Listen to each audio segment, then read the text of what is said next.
Aujourd'hui, on va parler de comment aimer les maths, même lorsqu'on n'aime pas forcément les maths.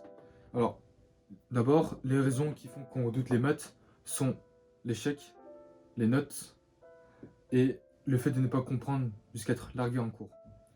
Alors, comment faire pour changer tout ça? Il faut justement se détacher de cette vision, de cette posture.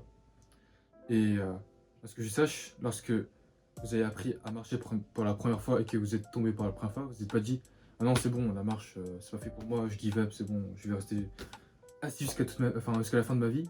Non. Vous avez persévéré, vous êtes tombé plusieurs fois et éventuellement vous avez réussi à marcher. Puis une fois que vous avez réussi à marcher, vous avez dit: ah, go courir. Donc bon, enfin c'est pas vraiment cette logique, mais enfin c'est pas vraiment la continuité de l'évolution de marcher. Bref, cette même logique s'applique pour les maths. Parce que justement, il faut voir les maths comme un sport, une discipline où rater est essentiel. Justement. Parce que dans la vie, chose qui diffère justement du système éducatif français, il faut rater pour réussir. Alors que dans le système éducatif français, lorsque vous avez, admettons, 5 sur 20 en maths, donc au deuxième contrôle, vous avez 8 sur 20 en maths, où la prof vous dit: non, c'est toujours pas assez, vous avez en dessous de la moyenne, il faut travailler davantage. Et là, l'élève, justement, se décourage et, justement, éventuellement abandonne. Et ça, c'est le problème, même du système éducatif français. On ne regarde pas les progrès, mais on regarde juste les notes. Si vous avez en dessous de la moyenne, vous êtes niqué. Si vous êtes au-dessus de la moyenne, ok, vous êtes bon. Allez, c'est bon. Et on passe à autre chose. Donc ça, c'est le problème. Et justement, il faut se détacher de cette vision. Les maths, c'est pas avant tout une matière académique. Les maths, c'est comme la lecture, c'est comme un sport, c'est comme un jeu. Personnellement, j'ai toujours vu les maths comme un jeu vidéo, où vous avez des feuilles de TD, enfin des feuilles d'exo, vous voulez considérer comme justement un donjon, où vous avez des boss à affronter, des monstres à affronter. Là, j'ai des exos à affronter et des DM à affronter. Et cette vision me fait progresser rapidement en maths et me fait autant aimer les maths que les jeux vidéo.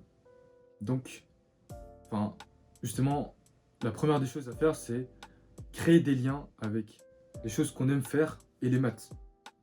Et justement, mon premier réflexe que j'ai eu, c'était de voir les maths comme un jeu vidéo. Puis ensuite, comment faire pour vraiment passer de j'aime pas trop les maths à j'aime les maths?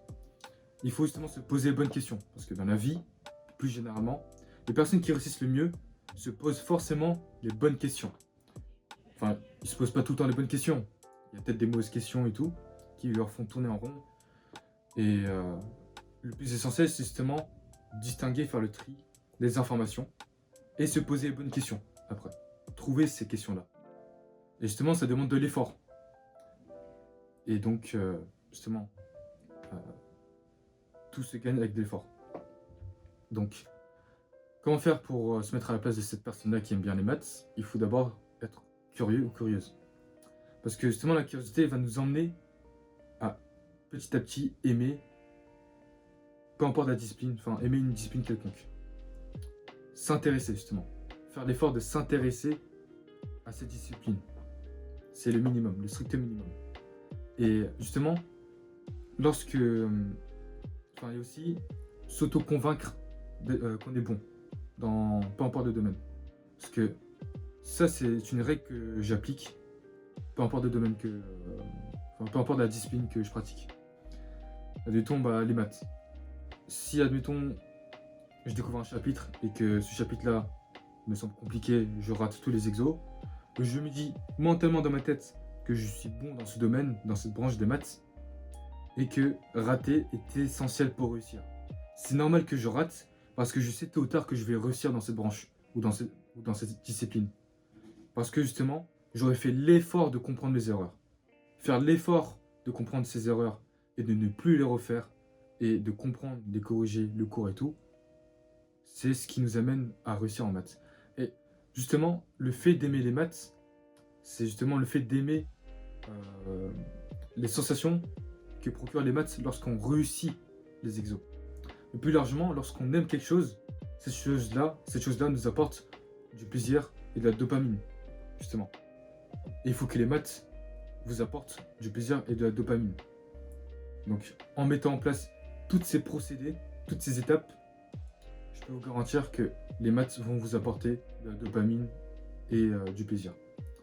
Et même plus largement, en fait, je parle des maths parce qu'on est dans une chaîne de maths, mais plus largement, si vous voulez justement commencer à être bon dans peu importe la discipline, il faut procéder par ces mêmes étapes-là.